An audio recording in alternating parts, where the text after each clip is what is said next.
নমস্কার। আজকে আমি কবিগুরু রবীন্দ্রনাথ ঠাকুরের লেখা প্রশ্ন কবিতাটি আবৃত্তি করব। ভগবান, তুমি যুগে যুগে দূত পাঠাইছ বারে বারে দয়াহীন সংসারে।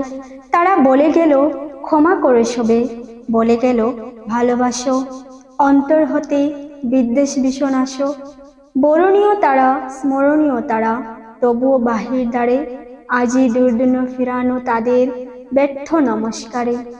আমি যে দেখেছি গোপন হিংসা কপট রাত্রি ছায়ে হেনেছে নিশায়।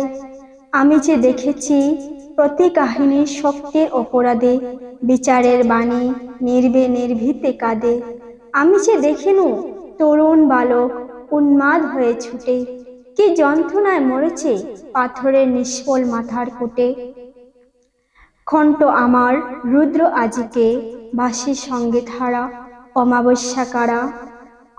লুপ্ত করেছে আমার ভুবন দুঃস্বপ্নর তলে, তাই তো তোমার সুধাই অস্ত্র জলে।